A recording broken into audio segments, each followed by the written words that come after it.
Hello guys, आज की video में हम आपको बताने वाले हैं जो आपका छत का पंखा होता है जिसे सीलिंग फैन के नाम से भी हम जानते हैं। उसके बारे में हम सारे डाटे के बारे में जानकारी देंगे। यदि आपके पंखे की स्पीड कम है तो क्या प्रॉब्लम हो सकती है, किस तरीके से आपको इसकी वाइंडिंग करनी है और कौन कौन से पार्ट इसमें बहुत ज़्यादा इंपॉर्टेंट होते हैं। तो आज की वीडियो में वो सारी चीज़ हम बताएंगे। ये जो है आपके लिए आज का जो प्रैक्टिकल है ITI बच्चों के लिए है, खासकर इलेक्ट्रीशियन ट्रेड के लिए। जो भी इलेक्ट्रीशियन ट्रेड के बच्चे हैं, जिसको भी इस चीज़ की रिक्वायरमेंट है, वो अच्छे तरीके से इस डाटा को देख सकता है। अगर आप इस डाटा के अकॉर्डिंग अपने पंखे की वाइंडिंग करते हैं तो निश्चित रूप से आपका पंखा कभी भी स्लो नहीं होगा।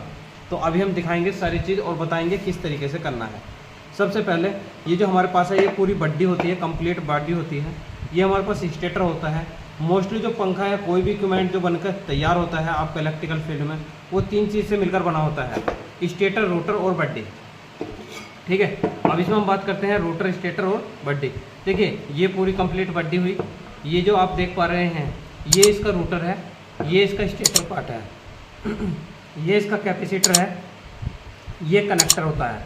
इस कनेक्टर को इसलिए हम प्रयोग करते हैं, यदि हम टेप से लगाते हैं तो टेप में थोड़ी सी प्रॉब्लम आ सकती है, बार बार चेंज करने के बाद ये तार में काटने पड़ते हैं।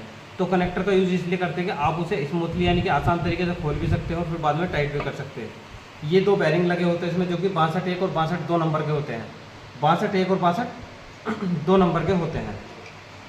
अब इसमें बात करते हैं कि घूमता कौन सा सिरा है।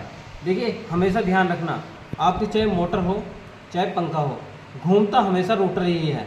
जो चीज़ स्टेटर है उसके अपने नाम से भी समझ पा रहे हैं कि स्टेटर यानी कि जो पार्ट स्टेट है, यानी कि जो पार्ट रुकने वाला है वो स्टेटर होगा, और जो पार्ट घूमने वाला है वो आपका रोटर होगा। ठीक है, अब इसको हम रखते हैं साइड में। अब बात करते हैं सबसे पहले इस स्टेटर की। अब सारी कार्रवाई जो होगी स्टेटर के अकॉर्डिंग होगी। अब देखिए, स्टेटर में सबसे पहले देखना है हमें कि ये कितने स्लॉट का है। तो एक को आप मार्क कर लो, 1 2 3 4 5 6 7 8 9 10 11 12 13 14, यानी कि 14 स्लॉट का है।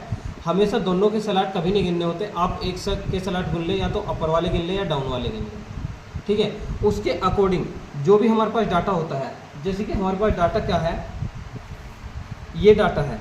देखिए, सबसे पहले यदि आपका 14 स्लॉट का पंखा है तो आपको क्या करना है, 5000 को 14 से भाग दोगे तो लगभग 357 आएगा।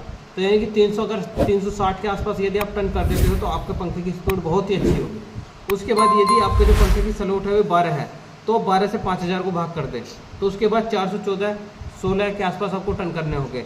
उसके बाद यदि 5000 है तो 16 से आप इसे भाग सकते हैं। यानी कि कहने के मतलब जितने भी आपके स्लॉट हैं टोटल मिला के इसमें जो टनों की संख्या होनी है वो 5000 होनी है।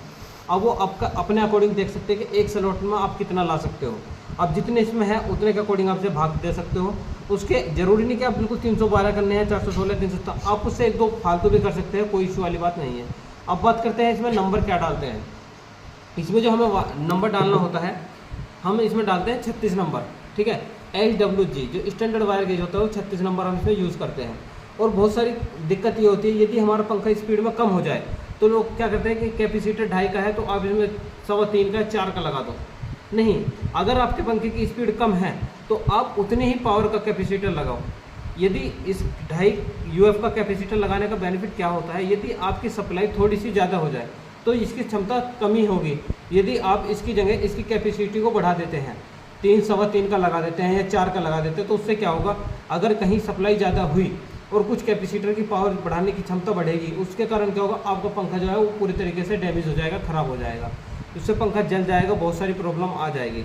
उसके बाद बात करते हैं हम इसकी टेस्टिंग कैसे करते हैं। अब टेस्टिंग करने के कई सारे माध्यम हैं। आप सीरीज से कर सकते हैं या मल्टीमीटर के माध्यम से कर सकते हैं, डिजिटल मल्टीमीटर के माध्यम से कर सकते हैं। अब बात करते हैं इसके हमें मेन वायर का कैसे पता लगे कि मेन वायर कौन सा है। तो आज हम वही बताएंगे कि मेन वायर डिजिटल, पहले डिजिटल मल्टीमीटर से कैसे पता करेंगे। अब जैसे हमारे पास ये 3 वायर है, ठीक है, अभी हम इसका डाटा लिख दें अच्छे तरीके से, जैसे कि RWB। मान लो जो भी कैपेसिटर वाले वायर हो गए, यहाँ से और यहाँ से जो डाटा आ रहा है 15, और यहाँ से जब डाटा चेक करोगे तो यहाँ भी 15, और यहाँ से जब डाटा चेक करोगे तो यहाँ निश्चित रूप से 30 आएगा। ठीक है, अब देखिए हम बताना क्या चाहते हैं। जो 30 वाला है ये आपके कैपेसिटर वाले वायर हो गए, जिसके साथ कॉमन है, यानी कि 15 इधर आ रहा है 15 इधर आ रहा है, तो यानी कि जो वाइट वाला वायर है वो आपका कॉमन है। जिसके साथ डाटा यानी कि 2 गुना हो जाए। जरूरी नहीं कि बिल्कुल 30 हो, ये 31 हो सकता है, 32 हो सकता है, या 15 या 16 हो सकता है, डिपेंड करता है एज या प्रतिरोध। ये जो आप कुंडली देख पा रहे हैं, ये कोयल जितनी भी कोयल है ये प्रतिरोध का कार्य करती है। जब ये प्रतिरोध का कार्य करेगी तो वो चीज़ यहाँ से शो होगी। ठीक है, अब इसमें सारी चीज़ हमने आपको बता दी है, ये स्टेटर पार्ट हुआ, ये सारी चीज़। अब बात करते हैं, अगर आप इससे अलग कोई प्रॉब्लम हो सकती है तो आप हमें कमेंट सेक्शन में पूछ सकते हैं कि, और इससे अलग यदि आपका पंखा कोई भी प्रॉब्लम कर रहा है तो कमेंट सेक्शन में आप हमसे पूछ सकते हैं। तो आज के लिए इतने रखते हैं, कल फिर मिलते हैं किसी नए वीडियो के साथ।